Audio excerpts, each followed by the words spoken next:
right now we've got some breaking news coming in, and we'll be throwing over to our partners at Fox Sports News. The peace talks are, unfortunately, we're not successful. Unfortunately for Iran, right? Because we can do this all day. So do we have Trey up now?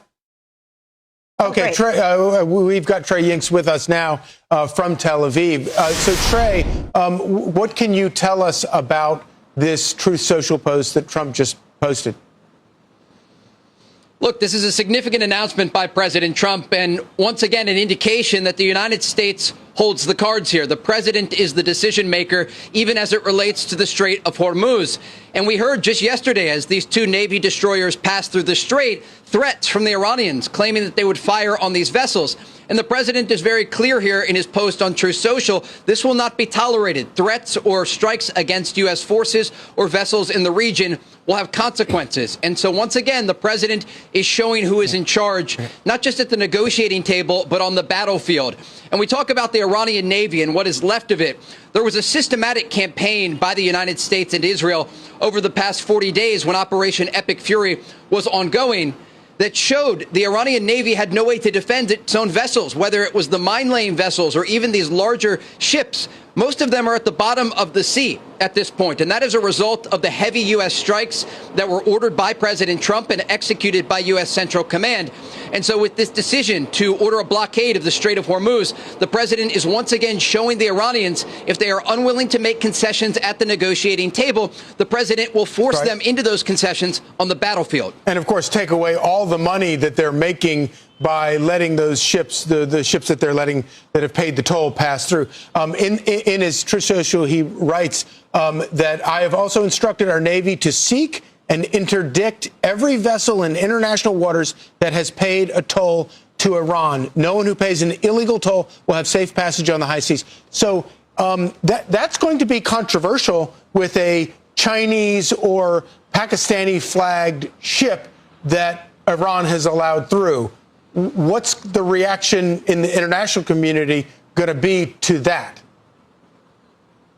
Look, there may be some people who are critical of President Trump, but the president rightly pointed out that these countries did not participate in helping to open the Strait of Hormuz during Operation Epic Fury. Sure. We've heard a lot of comments from European officials who say that the president should make different decisions or that they're trying to put pressure on the operation. The reality is you have countries like France, for example, who have come out in opposition of what the president is saying, but they're not helping to open the Strait of Hormuz, but they benefit when it is open. And so it raises these important questions about if countries around the world who benefit from the strait being open are going to participate in securing the strait. And that's exactly what the president has pointed out with NATO and other countries around the world, understanding that the United States just uses a few percentage points of its oil through this international waterway. There is around 20% of the global crude oil trade going through this waterway, but just a small fraction of U.S. needs actually making it through this area. Trey, so the seizure of the strait attempt by Iran violates the law of the sea, which is a United Nations Convention law of the sea. Will we see perhaps NATO countries and other countries in their international response to sort of support the president's effort to blockade ships to force Iran to relinquish control there after we're having to go in and demine it?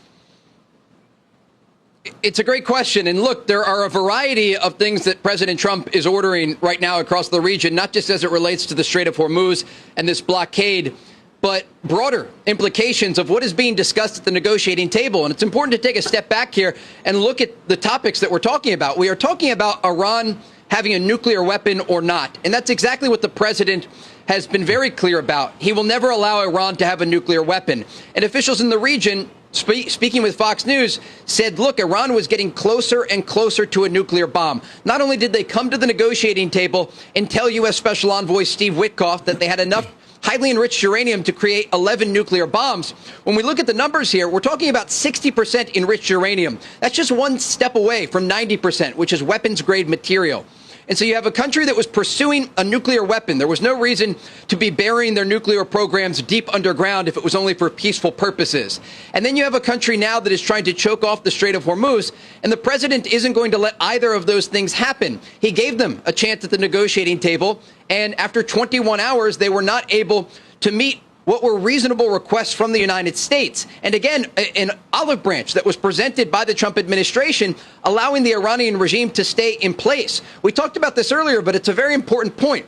The Iranian economy and their current infrastructure is in free fall as a result of the success of Operation Epic Fury, and it will continue to get worse. Remember, there was a time before Operation Epic Fury began where there was discussion inside of Iran about moving the capital because they couldn't even get water to their own civilians. And you have a situation where there were thousands of people in the streets of cities across Iran earlier this year, and they were demonstrating against their government that couldn't get the economic situation under control, and they were met with live ammunition. That started a variety of conversations in Washington and in capitals around the world about what would come next. And that led to more focus on Iran's nuclear ambitions. The reality is the Iranians had billions of dollars released under the Obama administration and others that they then funneled this money back into not only their nuclear program, but strengthening the IRGC to build a ballistic missile program that was threatening U.S. forces and allies across the Middle East. And now they have no leverage left because they were decimated on the battlefield, and they're looking to the Strait of Hormuz. And that's exactly why President Trump put out this post on Truth Social, and he has ordered this blockade of the Strait to show the Iranians who is in charge. Trey, one final question. Was this articulated during the 21-hour negotiating session as the stick? We'd certainly served up the carrots and articulated those, but do you know if this was presented to the Iranians as what would be a next step? Because it certainly comes as a surprise to the West in these recent moments. We don't know many of the details out of the negotiations yesterday. It's all very fresh. But I can tell you that regional sources say the Iranians made a major mistake at the negotiating table. They believed that the United States would fold.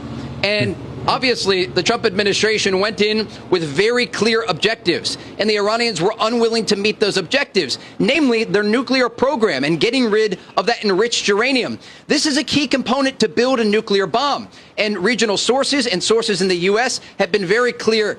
If you allow Iran to keep the enriched uranium and the facilities that allow them to create enriched uranium, they will continue to try and create a nuclear bomb, and everything would go back to square one. And so that's exactly what the president is trying to avoid here. He gave the Iranians a chance at the negotiating table to make a good faith deal and get rid of that enriched uranium and open the Strait of Hormuz as they are supposed to do as it relates to international law.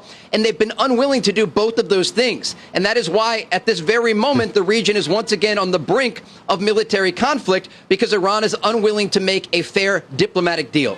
Just extraordinary. Trey Yingst, thank you so much. Thanks, Trey. Stay safe.